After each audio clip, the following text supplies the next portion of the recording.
ਮਿੰਟੂ ਜੀ, ਇੱਥੇ ਦਰਬਾਰ ਸਾਹਿਬ ਵਿੱਚੋਂ ਜਿਹੜੀ ਖਬਰਾਂ ਆ ਰਹੀਆਂ ਨੇ ਜੀ, ਬੜੀ ਇਹ ਡਿਸਟਰਬਿੰਗ ਖਬਰ ਹੈ ਕਿ ਇੱਕ ਮ੍ਰਿਤਕ ਬੱਚੀ ਉੱਥੇ ਛੱਡ ਦਿੱਤੀ ਗਈ ਤੇ ਔਰਤ ਨੂੰ ਬੜੇ ਹੈਰਾਨੀਜਨਕ ਢੰਗ ਦੇ ਨਾਲ ਗ੍ਰਿਫਤਾਰ ਕੀਤਾ ਗਿਆ। ਕੀ ਵੇਰਵਾ ਜੀ ਇਹ ਸਾਰੀ ਗੱਲਬਾਤ ਦਾ? ਗੋਲਡਨ ਟੈਂਪਲ ਦੇ ਬਾਹਰ ਦਰਬਾਰ ਸਾਹਿਬ ਦੇ ਬਾਹਰ ਇਹ ਬੱਚੀ ਜਿਹੜੀ ਮਿਲੀ ਆ ਵਿਜੇ ਜੀ, ਇਸ ਖਬਰ ਨੇ ਸਾਰਿਆਂ ਨੂੰ ਹਿਲਾ ਕੇ ਰੱਖ ਦਿੱਤਾ। ਅੱਜ ਜਿਵੇਂ ਆਪਾਂ ਸੁਣਦੇ ਸਾਂ ਨਾ ਨਿੱਕੇ ਹੁੰਦੇ ਕਿ ਚਿੱਟੇ ਹੋ ਗਏ ਲਹੂ ਭਰਾਵੋ, ਚਿੱਟੇ ਹੋ ਗਏ ਲਹੂ, ਤਾਂ ਇਹ ਚਿੱਟੇ ਹੋਏ ਲਹੂ ਦੀ ਦਾਸਤਾਨ ਹੈ।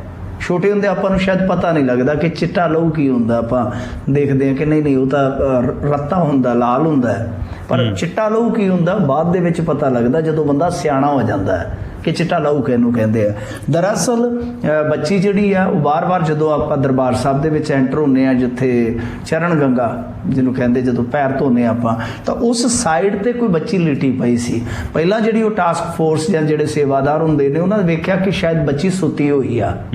ਫਿਰ ਜਦੋਂ ਵੇਖਿਆ ਕਿ ਕੋਈ ਹਿਲ ਜੁਲ ਨਹੀਂ, ਤੇ ਦੂਜੀ ਗੱਲ ਹੈ ਕਿ ਬੱਚੀ ਦੇ ਨੇੜੇ ਕੋਈ ਹੈ ਨਹੀਂਗਾ, ਵਾਲੀ ਵਾਰਸ ਨਹੀਂ ਹੈਗਾ। ਫਿਰ ਜਦੋਂ ਉਹਨਾਂ ਨੂੰ ਸ਼ੱਕ ਹੋਇਆ ਤਾਂ ਜਾ ਕੇ ਦੇਖਿਆ ਤਾਂ ਬੱਚੀ ਮਰੀ ਪਈ ਸੀਗੀ ਜੀ।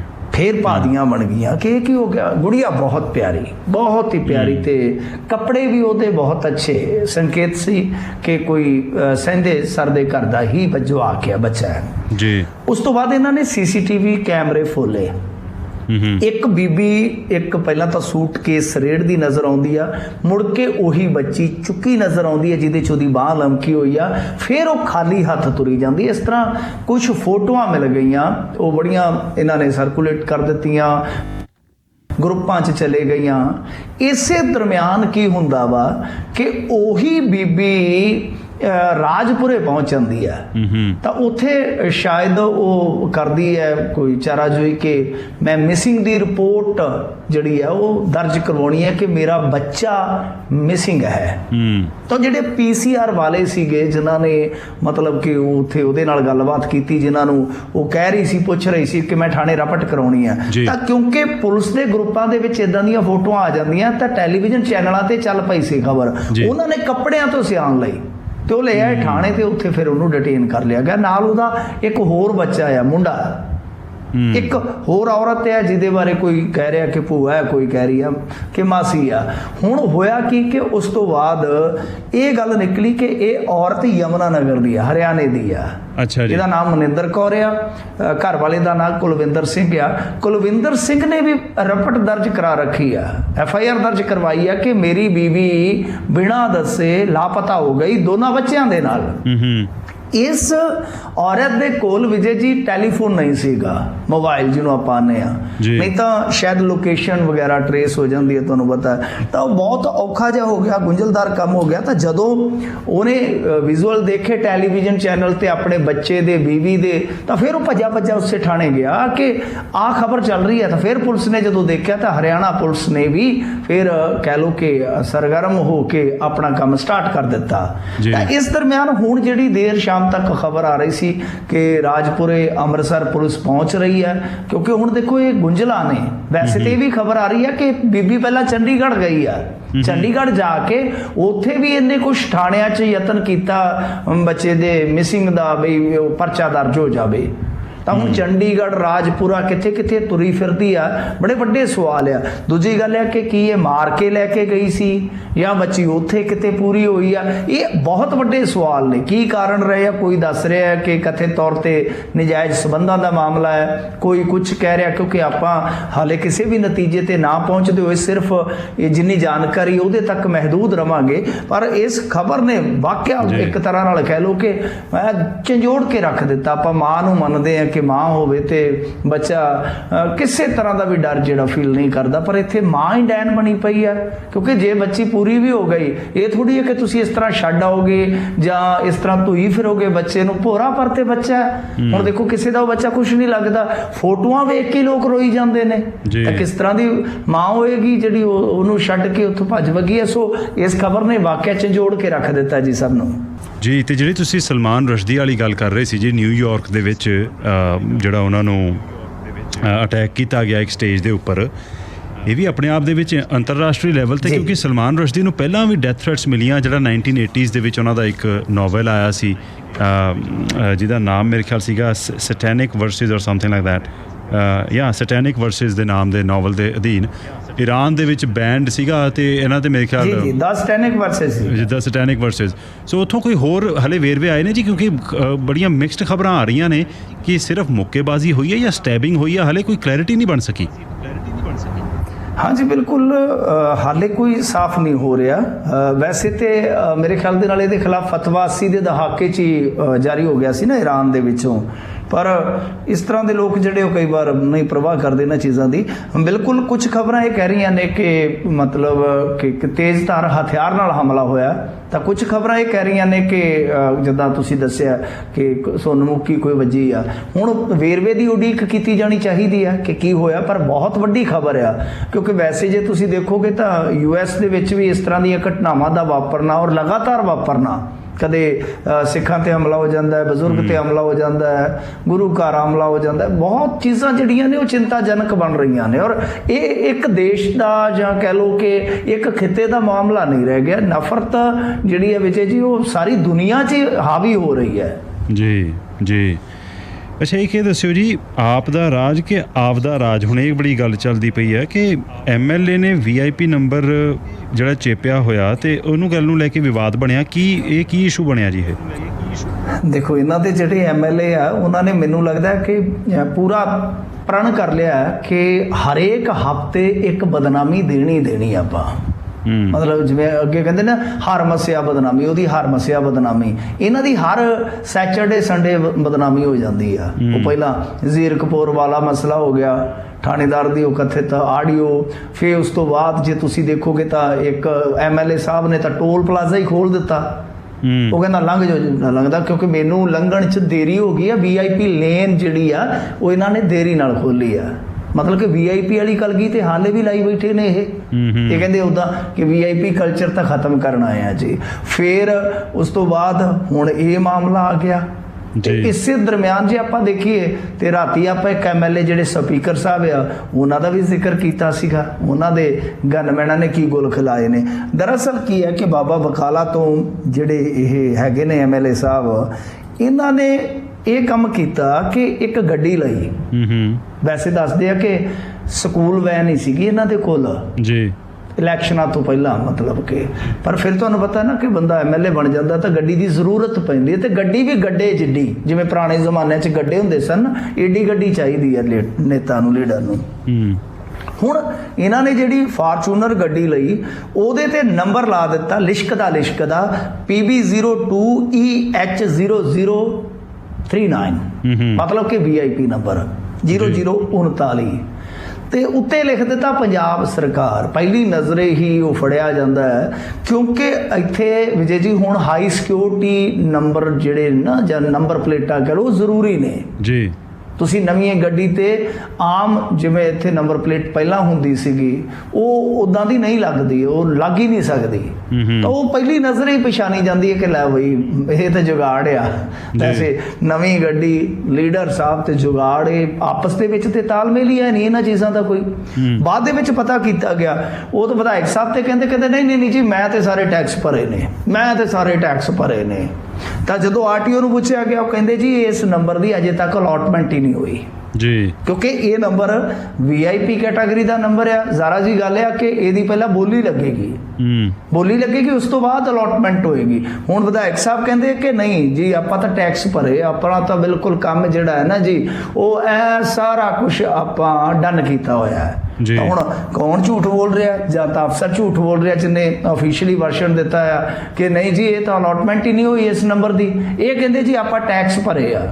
ਤੇ ਬੜੀ ਵੱਡੀ ਗੱਲ ਹੈ ਕਿ ਜੇ ਟੈਕਸ ਭਰਿਆ ਤੁਸੀਂ ਤਾਂ ਹਾਈ ਸਿਕਿਉਰਿਟੀ ਨੰਬਰ ਪਲੇਟ ਜਿਹੜੀ ਲੱਗਣੀ ਚਾਹੀਦੀ ਉਹ ਵੀ ਨਹੀਂ ਲੱਗੀ, ਇਹ ਕੀ ਗੱਲ ਆ। ਤਾਂ ਖੈਰ ਅੱਜ ਨਾਲ ਹੀ ਖਲੋਤੇ ਸਨ ਜਦੋਂ ਰਖੜ ਪੁੰਨਿਆ ਦੇ ਸਮਾਗਮ ਤੇ CM ਸਾਹਿਬ ਬੋਲ ਰਹੇ ਸਨ ਜੀ। ਮੈਂ ਤਾਂ ਸੋਚਿਆ ਕਿ ਮਾਨ ਸਾਹਿਬ ਜ਼ੀਰੋ ਟੋਲਰੈਂਸ ਰੱਖਦੇ ਇਹੋ ਜਿਹੇ ਮਸਲਿਆਂ ਤੇ, ਮਾੜਾ ਮੋਟਾ ਇੱਧਰ ਉੱਧਰ ਝਾਕਣਗੇ, ਪਰ ਝਾਕੇ ਨਹੀਂ MLA ਸਾਹਿਬ ਵਾਲਾ। MLA ਮਤਲਬ ਕਿ ਵਿੱਚ ਦੀ ਮੁੱਛਾਂ ਨੂੰ ਹੱਥ ਫੇਰ ਜਾਂਦੇ ਸੀ, ਕਿਉਂਕਿ ਗੱਲ ਇਹ ਆ ਕਿ ਹੁਣ ਇਹਨਾਂ ਦੀ ਗੱਡੀ ਦਾ ਜਿਹੜਾ ਨੰਬਰ ਹੈ ਜੋ ਮਰਜ਼ੀ ਕਰੀ ਚੱਲੀਏ, ਜਦੋਂ ਘਰ ਦੀ ਗੱਡੀ ਤੇ ਗੰਢਾ ਸਿੰਘ ਡਰਾਈਵਰ ਜੀ ਆਪਦੀ ਗੱਡੀ, ਆਪਦੀ ਸਰਕਾਰ, ਆਪਦਾ ਮੁੱਖ ਮੰਤਰੀ, ਤਾਂ ਫਿਰ ਕਿਹਨੇ ਪੁੱਛਣਾ। ਪਰ ਮੇਰੇ ਖਿਆਲ ਦੇ ਨਾਲ ਇਹ ਚੀਜ਼ਾਂ ਜਿਹੜੀਆਂ ਨੇ ਨਾ ਗੈਰ ਜ਼ਿੰਮੇਵਾਰਾਨਾ ਨੇ ਕਿ ਤੁਸੀਂ ਮਿਸਾਲ ਪੇਸ਼ ਕਰਕੇ ਜਾਂਦੇ ਆ, ਅੱਛੀ ਮਿਸਾਲ ਪੇਸ਼ ਕਰਕੇ ਜਾਂਦੇ, ਤੁਹਾਡੇ ਇਸ ਤਰ੍ਹਾਂ ਦੇ ਲਾਂਭੇ ਲੋਕਾਂ ਨੂੰ ਨਾ ਸੁਣਾਈ ਦਿੰਦੇ, ਤੁਹਾਡੀਆਂ ਇਸ ਤਰ੍ਹਾਂ ਦੀਆਂ ਕਰਤੂਤਾਂ ਲੋਕਾਂ ਵਿੱਚ ਨਾ ਆਉਂਦੀਆਂ, ਤਾਂ ਉਹ ਇੱਕ ਪਿਰਤ ਜਿਹੜੀ ਸਿਰਜਣਾ ਉਹਦੀ ਹੁੰਦੀ ਨਾ, ਉਹ ਫਿਰ ਦੂਸਰਿਆਂ ਨੂੰ ਵੀ ਗਾਂ ਫੋਲੋ ਕਰਨੀ ਪੈਂਦੀ ਕਿ ਨਹੀਂ ਪਿਛਲੀ ਸਰਕਾਰ ਜਾਂ ਪਿਛਲੀ ਪਾਰਟੀ ਨੇ ਇਹ ਪਿਰਤਾਂ ਸਿਰਜੀਆਂ ਨੇ। ਜੀ ਅੱਛਾ, ਇਹ ਦੱਸਿਓ ਜੀ, ਹੁਣ ਅੱਜ ਕੱਲ੍ਹ ਆਪਾਂ ਬੀਤੇ ਦਿਨਾਂ 'ਚ ਵੀ ਇਹ ਗੱਲ ਕਰ ਰਹੇ ਸੀ, ਭਾਵੇਂ ਉਹ ਲਾਲ ਸਿੰਘ ਚੱਢਾ ਫਿਲਮ ਨੂੰ ਲੈ ਕੇ ਹੋਵੇ, ਵੱਖੋ ਵੱਖਰੇ ਇਸ਼ੂਜ਼ ਦੇ ਵਿੱਚੋਂ ਅਕਸਰ ਹੁਣ ਪੋਲਰਾਈਜੇਸ਼ਨ ਤੇ ਲੋਕਾਂ ਨੂੰ ਵੰਡਣ ਦਾ ਵਸੀਲਾ ਲੱਭ ਲਿਆ ਜਾਂਦਾ। ਅਨਫੋਰਚੂਨੇਟਲੀ ਹੁਣ ਕਿਉਂਕਿ 15 ਅਗਸਤ ਨੇੜੇ ਆ ਰਹੀ ਹੈ ਤੇ ਗੁਰਦੁਆਰਿਆਂ ਤੇ ਤਿਰੰਗਾ ਲਹਿਰਾਉਣ ਨੂੰ ਲੈ ਕੇ ਵੀ ਹੁਣ ਵਿਵਾਦ ਚੱਲ ਗਿਆ, ਤੇ ਜਥੇਦਾਰ ਦਾਦੂਵਾਲ ਨੇ ਕਿਹਾ ਵੀ ਇਸ ਤਰ੍ਹਾਂ ਦਾ ਕੋਈ ਹੁਕਮ ਜਾਰੀ ਨਹੀਂ ਹੋਇਆ। ਸੋ ਇਹ ਕਹਿਣ ਦੀ ਨੌਬਤ ਕਿਉਂ ਆ ਗਈ ਮਿੰਟੂ ਜੀ? ਦੇਖੋ, ਕੁਝ ਵਿਦਿਅਕ ਸੰਸਥਾਨਾਂ ਬਾਰੇ ਇੱਦਾਂ ਦੀ ਖਬਰ ਆਈ ਸੀਗੀ ਕਿ ਉਹਨਾਂ ਨੂੰ ਇਹਨਾਂ ਨੇ ਪੱਤਰ ਜਾਰੀ ਕੀਤੇ ਆ। ਬਾਅਦ ਦੇ ਵਿੱਚ ਇਹ ਜਿਹੜੀਆਂ ਗੱਲਾਂ ਨੇ ਤੁਹਾਨੂੰ ਪਤਾ ਹੀ ਆ, ਕਈ ਵਾਰ ਫਰਜ਼ੀ ਬਣਾ ਕੇ ਅੱਗੇ ਤੋਰ ਦਿੱਤੀਆਂ ਜਾਂਦੀਆਂ ਨੇ। ਗੁਰੂ ਘਰ ਤੇ ਇਸ ਤਰ੍ਹਾਂ ਦਾ ਕੋਈ ਹੁਕਮ ਲਾਗੂ ਨਹੀਂ ਹੋ ਸਕਦਾ।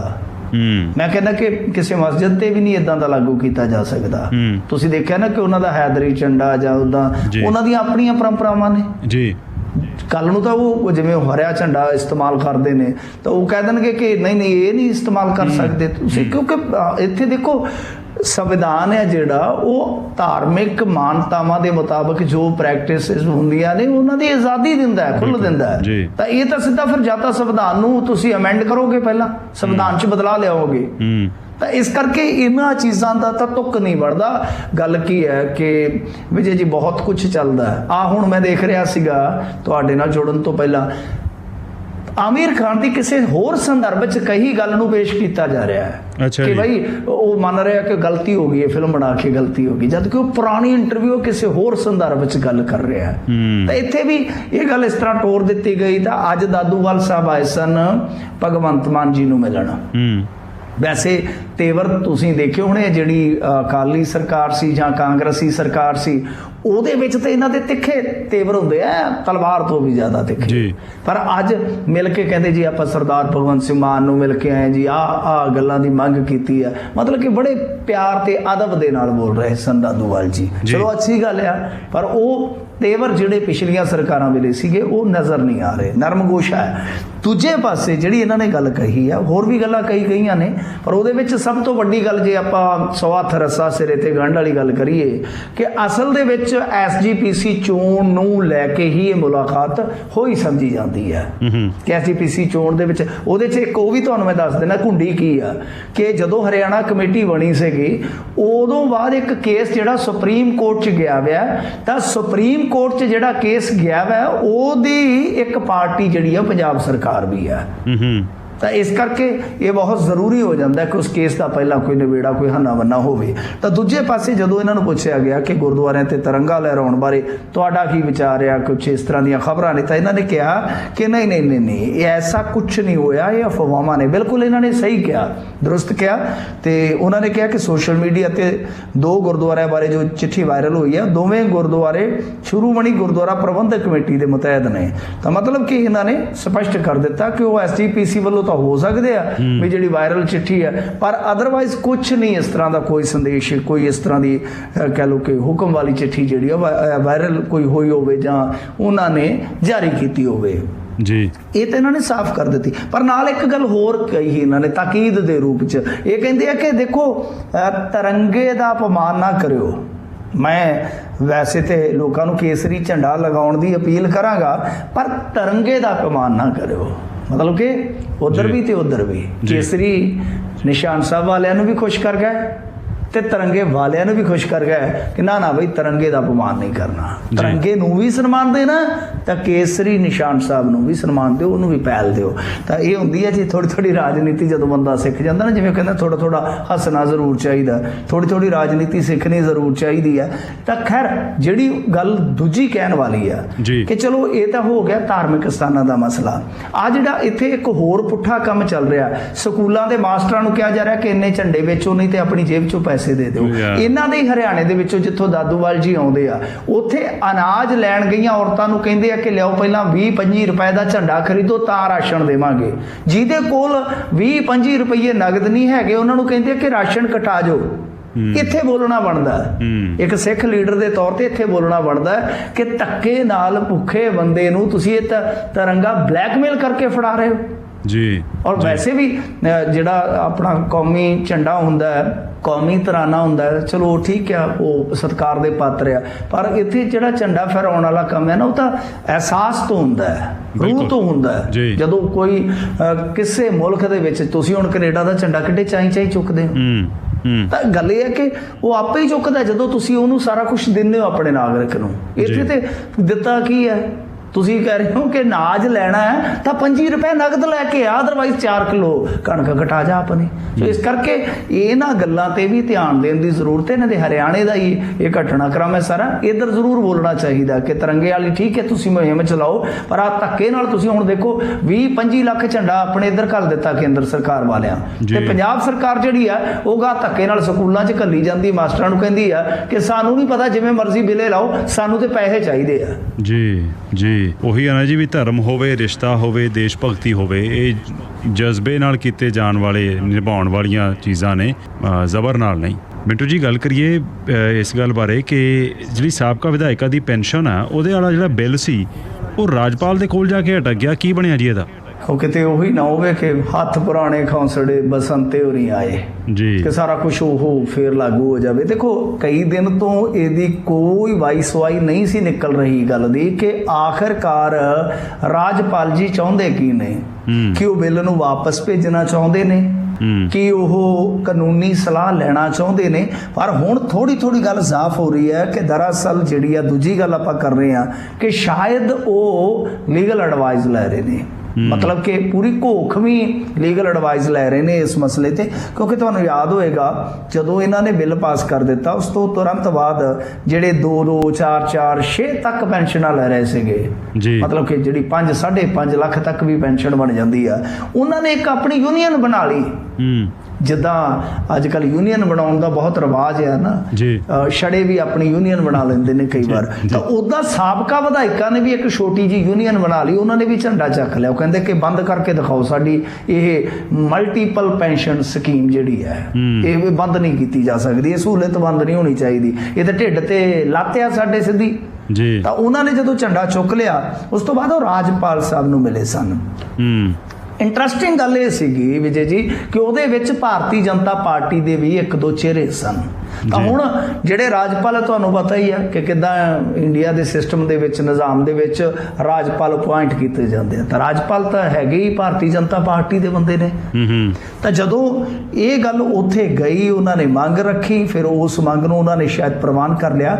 ਹੁਣ ਲੀਗਲ ਐਡਵਾਈਸ ਵਾਸਤੇ ਹੀ ਘੱਲਿਆ ਗਿਆ ਕਿ ਇਹਦੇ ਤੇ ਕਾਨੂੰਨੀ ਰਾਏ ਲਈ ਜਾਵੇ ਕਿ ਕੀ ਇਸ ਤਰ੍ਹਾਂ ਸੰਭਵ ਹੈ ਜਾਂ ਨਹੀਂ। ਤਾਂ ਇਹਦਾ ਮਤਲਬ ਕੀ ਹੈ ਕਿ ਦੇਖੋ ਪੰਜਾਬ ਸਰਕਾਰ ਨੇ ਬਿੱਲ ਪਾਸ ਕਰ ਦਿੱਤਾ, ਉਹਨਾਂ ਨੇ ਇਹਦੇ ਤੇ ਸ਼ਾਇਦ ਚਲੋ ਜਿਵੇਂ ਰਸਮ ਦੇ ਮੁਤਾਬਕ ਆ ਜਾਂ ਅਖਤਿਆਰ ਖੇਤਰ ਦੇ ਮੁਤਾਬਕ ਆ ਕਿ ਉਹਨਾਂ ਨੇ ਕਾਨੂੰਨੀ ਰਾਏ ਮੰਗ ਲਈ। ਪਰ ਤੁਸੀਂ ਦੇਖਿਆ ਹੋਵੇਗਾ ਕਿ ਪੰਜਾਬ ਸਰਕਾਰ ਨੇ ਵੱਡੇ ਇਸ਼ਤਿਹਾਰ ਦੇ ਦਿੱਤੇ ਅਖਬਾਰਾਂ 'ਚ ਕਿ ਆਇਆ ਕਰ ਦਿੱਤਾ। ਤਾਂ ਇਸ ਮਹੀਨੇ ਦੀ ਜਿਹੜੀ ਪੈਨਸ਼ਨ ਸੀਗੀ ਉਹ ਸਾਬਕਾ ਵਿਧਾਇਕਾਂ ਦੇ ਖਾਤੇ 'ਚ ਪੈ ਗਈ। ਅੱਜ ਕੱਲ੍ਹ ਤੁਹਾਨੂੰ ਪਤਾ ਨਾ ਮੈਸੇਜ ਆਉਂਦਾ, ਉਹ ਆਉਂਦਾ ਕਰਦਾ ਤਾਂ ਉਹ ਲੱਗ ਜਾਂਦਾ ਪਤਾ ਕਿ ਲਾਓ ਗਈ ਆ ਗਈ, ਟ੍ਰਾਂਜੈਕਸ਼ਨ ਆ ਗਈ ਆ, ਤਾਂ ਉਹ ਤਾਂ ਮਤਲਬ ਕਿ ਪੂਰਾ ਸ਼ੁਕਰ ਮਨਾਉਂਦੇ ਹੋਣੇ ਆ ਕਿ ਕਮਾਲ ਦੀ ਗੱਲ ਹੈ ਕਿ ਐਤਕੀ ਵੀ ਆ ਗਈ। ਤਾਂ ਹੁਣ ਵੱਡੀ ਗੱਲ ਇਹ ਆ ਕਿ 81 ਹੋਰ ਤਿਆਰ ਨੇ, ਜਿਹੜੇ ਪੁਰਾਣੇ ਹੈਗੇ ਨੇ 239 ਉਹ ਤਾਂ ਹੈਗੇ ਆ 81 ਐਤਕੀ 2022 ਦੇ ਵਿੱਚ ਆਮ ਆਦਮੀ ਪਾਰਟੀ ਵਾਲਿਆਂ ਨੇ ਰਿਟਾਇਰ ਕਰਤੇ ਜ਼ਿਆਦਾ। ਤਾਂ ਇਹ ਵੀ ਕੀ ਹੈ ਕਿ ਇਹਨਾਂ ਨੇ ਜਦੋਂ ਵੇਖਿਆ, ਪਹਿਲਾਂ ਤੇ ਸਾਰੇ ਚੁੱਪ ਰਹੇ, ਅਸੀਂ RTI ਪਾਈ ਸੀਗੀ ਪਿੱਛੇ ਜੇ ਵਿਜੇ ਜੀ ਕਿ ਨਵਿਆਂ ਚੋਂ ਕਿਹੜੇ ਨੇ ਪੈਨਸ਼ਨ ਕਲੇਮ ਕੀਤੀ ਆ, ਤਾਂ RTI ਦਾ ਜਵਾਬ ਆਇਆ ਕਿ ਨਹੀਂ ਜੀ ਹਾਲੇ ਤੱਕ ਇਹਨਾਂ ਚੋਂ ਕਿਸੇ ਦਾ ਮਨ ਨਹੀਂ ਬਣਿਆ। ਪਰ ਹੁਣ ਸੁਣਨ ਦੇ ਵਿੱਚ ਆ ਰਿਹਾ ਕਿ ਜਿਵੇਂ ਹੀ ਰਾਜਪਾਲ ਨੇ ਕੰਮ ਚੁੱਕ ਦਿੱਤਾ ਤਾਂ ਇਧਰੋਂ ਵੀ ਬੋਚ ਕੇ ਫਾਰਮ ਭਰਨੇ ਸਟਾਰਟ ਕਰ ਦਿੱਤੇ ਕਿ ਸ਼ਾਇਦ ਇਹ ਜਿਹੜੀ ਮਲਟੀਪਲ ਪੈਨਸ਼ਨ ਹੈ ਸਾਬਕਾ ਵਿਧਾਇਕਾਂ ਦੀ, ਇਹ ਸਹੂਲਤ ਤਾਂ ਜਾਰੀ ਰਹੇਗੀ। ਸੋ ਇਸ ਕਰਕੇ ਜਿਨ੍ਹਾਂ ਨੇ ਉਹ ਆਪਣੇ ਫਲੈਟ ਖਾਲੀ ਕੀਤੇ ਸੀਗੇ, ਸਰਕਾਰੀ ਮਕਾਨ, ਫਰਨੀਚਰ ਵਗੈਰਾ ਸਾਰਾ ਹਿਸਾਬ ਕਿਤਾਬ ਆਪ ਡਨ ਕਰ ਦਿੱਤਾ। ਉਹਨਾਂ ਨੇ ਹੌਲੀ ਹੌਲੀ ਫਾਰਮ ਤੇ ਜਿਵੇਂ ਮਾਨ ਸਾਹਿਬ ਕਹਿੰਦੇ ਨਾ ਹਰਾ ਪੈਨ, ਤਾਂ ਉਹਨਾਂ ਨੇ ਵੀ ਆਪਣਾ ਨੀਲਾ ਪੈਨ ਚੱਕ ਲਿਆ ਕਿ ਆਪਾਂ ਵੀ ਫਾਰਮ ਭਰ ਦਈਏ, ਕਿਉਂਕਿ ਇਹ ਸਹੂਲੀਅਤ ਹਾਲ ਦੀ ਘੜੀ ਬੰਦ ਨਹੀਂ ਹੋਣ ਜਾ ਰਹੀ। ਜੀ ਮਿੰਟੂ ਜੀ, ਇਹ ਦੱਸਿਓ ਕਿ ਤੀਆਂ ਦੇ ਵਿੱਚ ਦਲਿਤਾਂ ਨਾਲ ਵਿਤਕਰੇ ਦਾ ਮਾਮਲਾ ਸਾਹਮਣੇ ਆਇਆ, ਪਰਚਾ ਦਰਜ ਹੋਇਆ, ਕਿੱਥੇ ਵਾਪਰੀ ਜੀ ਘਟਨਾ ਇਹ ਪਿੰਡ ਹੈ ਜੀ ਬਠਿੰਡਾ ਜ਼ਿਲ੍ਹੇ ਦੇ ਵਿੱਚ ਮਲੂਕਾ, ਸਿਕੰਦਰ ਸਿੰਘ ਮਲੂਕਾ। ਤਾਂ ਮਲੂਕਾ ਇੱਕ ਪਿੰਡ ਦਾ ਨਾਮ ਆ, ਲੱਖਾ ਸਿਧਾਣਾ ਦਾ ਪਿੰਡ ਜਾਂ ਮਲੂਕਾ ਪਿੰਡ ਸਿਕੰਦਰ ਸਿੰਘ ਹੋਰਾਂ ਦਾ, ਇਹ ਨਜ਼ਦੀਕ ਨੇ ਇੱਕ ਇਲਾਕੇ ਦੇ ਵਿੱਚ ਨੇ, ਬਾਬਾ ਵੱਡੇ ਪਿੰਡ ਨੇ ਇਹ। ਤਾਂ ਇੱਥੇ ਕੀ ਹੋਇਆ ਕਿ ਤੀਆਂ ਦਾ ਤਿਉਹਾਰ ਮਨਾਇਆ ਜਾ ਰਿਹਾ ਸੀ। ਜਿਹੜਾ ਮੁੱਖ ਪ੍ਰਬੰਧਕ ਸੀਗਾ ਉਹ ਵੇਖੋ ਕਿ ਗੁਰਸਿੱਖ ਆ, ਪਰ ਉਹਦੀ ਕਰਤੂਤ ਐਸੀ ਨਿਕਲੀ। ਇੱਕ ਤੇ ਇਹ ਹੋਇਆ ਕਿ ਸਟੇਜ ਅਲੱਗ-ਅਲੱਗ ਕਰ ਦਿੱਤੇ ਗਏ, ਮਤਲਬ ਕਿ ਜਿਹੜੀਆਂ ਐਸੀ ਪਰਿਵਾਰਾਂ ਦੇ ਨਾਲ ਔਰਤਾਂ ਸੰਬੰਧਿਤ ਸਨ ਤਾਂ ਉਹਨਾਂ ਨੂੰ ਪਿੱਛੇ ਕਰ ਦਿੱਤਾ ਗਿਆ, ਦੂਜਿਆਂ ਨੂੰ ਮੋਹਰੇ ਕਰ ਦਿੱਤਾ ਗਿਆ। ਔਰ ਸਭ ਤੋਂ ਵੱਡੀ ਜਿਹੜੀ ਕਹਿ ਲਈਏ ਕਿ ਇਸ ਬੰਦੇ ਨੇ ਗਲਤ ਕਰਤੂਤ ਕੀਤੀ, ਉਹ ਇਹ ਕੀਤੀ ਕਿ ਲੰਗਰ ਵੱਖ-ਵੱਖ ਕਰ ਦਿੱਤੇ ਗਏ। ਔਰ ਕਹਿੰਦੇ ਕਿ ਲੰਗਰ ਵੀ 3 ਤਰ੍ਹਾਂ ਦੇ, ਇੱਕ ਜਰਨਲ ਕੈਟਾਗਰੀ ਵਾਸਤੇ, ਇੱਕ ਆਪਣੇ ਖਾਸ ਰਿਸ਼ਤੇਦਾਰਾਂ ਵਾਸਤੇ ਤੇ ਇੱਕ ਐਸਸੀ ਭਾਈਚਾਰੇ ਵਾਸਤੇ। ਤਾਂ ਇਹਨਾਂ ਚੀਜ਼ਾਂ ਨੂੰ ਲੈ ਕੇ ਵਿਵਾਦ ਹੋਇਆ। ਫਿਰ ਗੱਲ ਤੇ ਵੈਸੇ ਇਹ ਹੈਗੀ ਆ 4-5 ਦਿਨ ਪਹਿਲਾਂ ਦੀ, ਪਰ ਕਿਉਂਕਿ ਤੁਹਾਨੂੰ ਪਤਾ ਹੈ ਐਸਸੀ ਭਾਈਚਾਰੇ ਦੇ ਕੁਝ ਲੀਡਰ ਜਿਹੜੇ ਐਕਟਿਵ ਰਹਿੰਦੇ ਨੇ, ਉਹਨਾਂ ਤੱਕ ਜਦੋਂ ਗੱਲਾਂ ਪੜਦੀਆਂ ਫਿਰ ਹੌਲੀ ਹੌਲੀ ਉਹ ਸੰਗਠਿਤ ਹੁੰਦੇ ਨੇ, ਮੋਰਚਾ ਖੋਲਦੇ ਨੇ।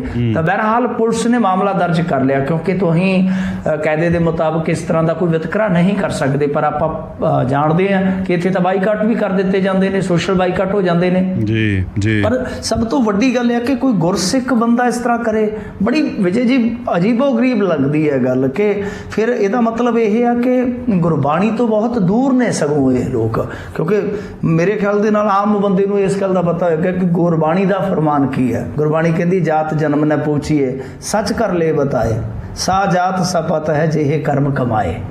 ਬੜਾ ਸਿੰਪਲ, ਬੜੇ ਇੱਕ ਸਾਦੇ ਤਰੀਕੇ ਨਾਲ ਸਮਝਾਇਆ ਗਿਆ ਕਿ ਵਖੇਵਿਆਂ 'ਚ ਪੈ ਕੇ ਇਹ ਨਾ ਪੁੱਛੋ ਕਿ ਫਲਾਣੇ ਦੀ ਜਾਤ ਕਿਹੜੀ ਹੈ, ਫਲਾਣਾ ਕਿਹੜੀ ਕੁਲ 'ਚੋਂ ਪੈਦਾ ਹੈ। ਪੁੱਛਣਾ ਤੇ ਇਹ ਪੁੱਛੋ ਨਾ ਕਿ ਸਦਾ ਕਾਇਮ ਰਹਿਣ ਵਾਲਾ ਪ੍ਰਮਾਤਮਾ ਕਿਹਦੇ ਹਿਰਦੇ 'ਚ ਪ੍ਰਗਟ ਹੋਇਆ, ਉਹ ਦੱਸੋ। ਤੇਰੇ 'ਚ ਤਾਂ ਨਹੀਂ ਹੋਇਆ ਬਈ, ਘੱਟੋ ਘੱਟ ਤੂੰ ਮਤਲਬ ਕਿ ਜਿੱਦਾਂ ਮਰਜ਼ੀ ਧਰਮੀ ਹੋਣ ਦਾ ਦਾਅਵਾ ਕਰ। ਤਾਂ ਜਾਤ ਪਾਤ ਤਾਂ ਕਹਿੰਦੇ ਜੀਵ ਦੀ ਉਹੀ ਹੈ ਜੋ ਜੀਵ ਕਰਮ ਕਮਾਉਂਦਾ ਹੈ। ਤਾਂ ਕਰਮ ਕਿਹੋ ਜਿਹੇ ਕਮਾ ਰਹੇ ਹੋ ਤੁਸੀਂ ਜੀ। ਸੋ ਖੈਰ ਇਹ ਬਹੁਤ ਮਾਮਲਾ ਜਿਹੜਾ ਕਹਿ ਲਈਏ ਕਿ ਸ਼ਰਮਨਾਕ ਆ ਕਿ ਜਿੱਥੇ ਜ਼ਰੇ 'ਚ ਗੁਰਬਾਣੀ ਆ, ਜਿੱਥੇ ਇੰਨਾ ਜ਼ਬਰਦਸਤ ਕਹਿ ਲਓ ਕਿ ਸੰਕਲਪ ਆ, ਫਿਲਾਸਫੀ ਆ, ਇਹ ਇੱਥੋਂ ਦਾ ਮਤਲਬ ਕਿ ਸੱਭਿਆਚਾਰ ਇੰਨਾ ਅਮੀਰ ਆ, ਪੁਰਾਤਨ ਆ। ਸੋ ਉੱਥੇ ਇਸ ਤਰ੍ਹਾਂ ਦੀਆਂ ਘਟਨਾਵਾਂ ਵਾਪਰਨਾ ਵਾਕਿਆ ਉਹ ਅਜੀਬੋ ਗਰੀਬ ਗੱਲ ਨਹੀਂ, ਬਲਕਿ ਸ਼ਰਮਨਾਕ ਗੱਲ ਹੈ ਜੀ।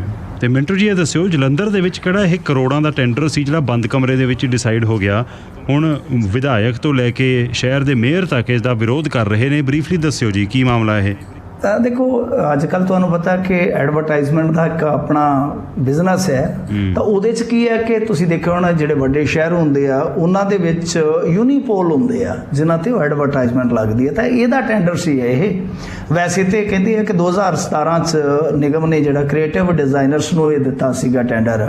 ਤਾਂ ਹੋਇਆ ਕੀ ਆ ਕਿ 5 ਸਾਲ ਦੇ ਵਾਸਤੇ ਉਹਨਾਂ ਨੇ 26 ਯੂਨੀਪੋਲ ਲਏ ਸੀਗੇ। ਉਸ ਤੋਂ ਬਾਅਦ ਉਹਨਾਂ ਨੇ ਹਾਈ ਕੋਰਟ 'ਚ ਪਟੀਸ਼ਨ ਪਾ ਕੇ 33 ਹੋਰ ਲੈ ਲਏ। ਤਾਂ ਉਹਨਾਂ ਦੇ ਵਿੱਚੋਂ 26 ਦੀ ਜਿਹੜੀ ਡੇਟ ਸੀਗੀ, ਮਤਲਬ ਕਿ ਜੋ ਉਹਨਾਂ ਦਾ ਠੇਕਾ ਸੀ ਉਹ 5 ਸਾਲ ਲਈ ਪੂਰਾ ਹੋਣਾ ਸੀਗਾ, ਜਦ ਕਿ 33 ਯੂਨੀਪੋਲ ਦਾ ਜਿਹੜਾ ਟੈਂਡਰ ਸੀ ਉਹ 2024 'ਚ ਪੂਰਾ ਹੋਣਾ ਸੀ। ਯਾਨੀ ਜਿਹੜਿਆਂ ਦਾ ਪੂਰਾ ਐਤਕੀ ਹੋਣਾ ਸੀਗਾ ਉਹਨਾਂ ਨੂੰ 10% ਦੇ ਹਿਸਾਬ ਦੇ ਨਾਲ ਉਹਨਾਂ ਨੂੰ ਮਤਲਬ ਕਿ ਇਨਕਰੀਜ਼ਮੈਂਟ ਕਰਕੇ ਤਾਂ ਇਹਨਾਂ ਨੇ ਫੇਰ ਦੇ ਦਿੱਤਾ। ਤੇ ਕਮਾਲ ਦੀ ਗੱਲ ਇਹ ਹੋਈ ਕਿ ਉਸ ਤੋਂ ਬਾਅਦ ਇੱਕ ਨਵੀਂ ਕੰਪਨੀ ਆਉਂਦੀ ਹੈ ਜਿਹਨੂੰ ਕਮਿਸ਼ਨਰ ਸਾਹਿਬ ਆਪਣੇ ਰੂਮ 'ਚ ਹੀ ਲਿਜਾ ਕੇ ਤੇ ਟੈਂਡਰ ਅਲਾਟ ਕਰ ਦਿੰਦੇ ਨੇ।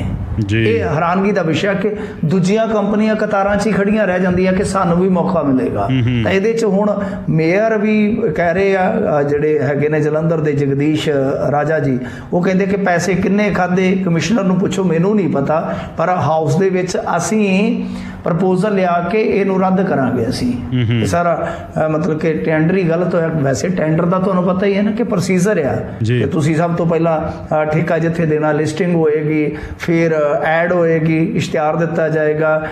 ਮੇਰੇ ਖਿਆਲ ਦੇ ਨਾਲ ਆਕਸ਼ਨ ਵੀ ਅੱਜ ਕੱਲ੍ਹ ਹੁੰਦੀ ਹੈ, ਫਿਰ ਕੋਟੇਸ਼ਨਾਂ ਆਉਂਦੀਆਂ, ਕੋਟੇਸ਼ਨਾਂ ਦੇਖੀਆਂ, ਇੱਕ ਪ੍ਰੋਸੀਜਰ ਆ। ਤਾਂ ਉੱਥੇ ਹੁਣ ਪ੍ਰੋਸੀਜਰ ਕਿਹੜਾ ਹੈ? ਬਸ ਰੂਮ ਵਾਲਾ ਹੀ ਪ੍ਰੋਸੀਜਰ ਹੈ। ਤੇ ਰੂਮ ਦੇ ਵਿੱਚ ਤੁਹਾਨੂੰ ਪਤਾ ਨਾ ਕਿਆ ਨਹੀਂ ਹੋਤਾ ਜੀ। ਤੇ ਇਹ ਦੱਸਿਓ ਮਿੰਟੂ ਜੀ, ਅੱਜ ਦੀ ਖੁਸ਼ਨੁਮਾ ਖਬਰ ਕੀ ਹੈ ਜੀ? ਖੁਸ਼ਨੁਮਾ ਖਬਰ ਬੜੀ ਬਹੁਤ ਇੱਕ ਤਰ੍ਹਾਂ ਨਾਲ ਕਹਿ ਲਓ ਕਿ ਮੋਟੀਵੇਸ਼ਨਲ ਵੀ ਹੈ, ਇੱਕ ਤਰ੍ਹਾਂ ਨਾਲ ਸਾਨੂੰ ਥੋੜੀ ਸਿੱਖਿਆ ਵੀ ਦਿੰਦੀ ਹੈ, ਪ੍ਰੇਰਨਾ ਵੀ ਦਿੰਦੀ ਹੈ, ਥੋੜੀ ਸਿੱਖਿਆ ਵੀ ਸਿਖਾਉਂਦੀ ਵੀ ਹੈ। ਤਾਂ ਇਹਦੇ 'ਚ ਕੀ ਹੈ ਕਿ ਕੇਰਲ ਦੇ ਮਾਂ ਪੁੱਤ ਨੇ ਇਹਨਾਂ ਨੇ ਕੇਰਲ ਦੇ ਵਿੱਚ ਜਿਹੜਾ ਇਹਨਾਂ ਦਾ ਲੋਕ ਸੇਵਾ ਕਮਿਸ਼ਨ ਹੈ PSC, ਦੋਨਾਂ ਨੇ ਸਾਂਝਾ ਪ੍ਰੀਖਿਆ ਪਾਸ ਕੀਤੀ ਹੈ। ਕਮਾਲ ਦੀ ਗੱਲ ਆ ਕਿ ਮਾਂ ਆ ਜਿਹੜੀ ਉਹ 42 ਸਾਲ ਦੀ ਆ ਤੇ ਮੁੰਡਾ ਮੇਰੇ ਖਿਆਲ ਦੇ ਨਾਲ 23 ਕੁ ਸਾਲ ਦਾ ਹੈ। ਮਾਂ ਜਿਹੜੀ ਹੈ ਉਹ ਵੇਖੋ ਆਂਗਣਵਾੜੀ ਵਰਕਰ ਸੀਗੇ, ਸਿਰਫ ਸੰਡੇ ਦੇ ਸੰਡੇ ਹੀ ਉਹ ਕੋਚਿੰਗ ਕਲਾਸ ਲਾਉਂਦੀ ਸੀ। 3 ਅਟੈਂਪਟ ਪਹਿਲਾਂ ਲਈਆਂ, ਫੇਲ ਹੋ ਗਈ ਪਰ ਉਹਦੇ ਪੁੱਤ ਨੇ ਕਿਹਾ ਕਿ ਮਾਂ ਹਾਰੀ ਨਾ, ਕੋਈ ਗੱਲ ਨਹੀਂ ਹੈ, ਮੌਕਾ ਮਿਲੇਗਾ, ਕਦੇ ਕਦੇ ਮਿਲਦਾ ਹੈ, ਕਦੇ ਕਦੇ ਤਾਂ ਉਸ ਮੌਕੇ ਤੇ ਚੌਕੇ ਲੱਗ ਜਾਂਦੇ ਆ। ਤਾਂ ਮਾਂ ਨੇ ਫਿਰ ਚੌਥਾ ਅਟੈਂਪਟ ਕੀਤਾ ਤਾਂ ਉਹਦੇ ਵਿੱਚ ਸਫਲ ਰਹੀ ਆ। ਮੇਰੇ ਖਿਆਲ ਦੇ ਨਾਲ 38ਵਾਂ ਰੈਂਕ ਆਇਆ ਮੁੰਡੇ ਦਾ ਤੇ 92ਵਾਂ ਰੈਂਕ ਜਿਹੜਾ ਸੀਗਾ ਉਹ ਆਇਆ ਮਾਤਾ ਦਾ। ਹੁਣ ਦੋਨੇ ਹੀ ਇਕੱਠੇ ਜਿਹੜੇ ਆ ਉਹ PSC ਦੇ ਵਿੱਚ ਜਾ ਰਹੇ, ਜੁਆਇਨ ਕਰ ਰਹੇ थे। ਤਾਂ ਮਤਲਬ यही है कि कौन कहता है कि आसमां में सुराख नहीं होता, एक पत्थर तो तबीयत से उछालो। सो ज़रूरत है कि एक पत्थर ਜਿਹੜਾ ਉਹ ਜ਼ੋਰਦਾਰ ਤਰੀਕੇ ਨਾਲ ਉਛਾਲਿਆ ਜਾਵੇ। ਜੀ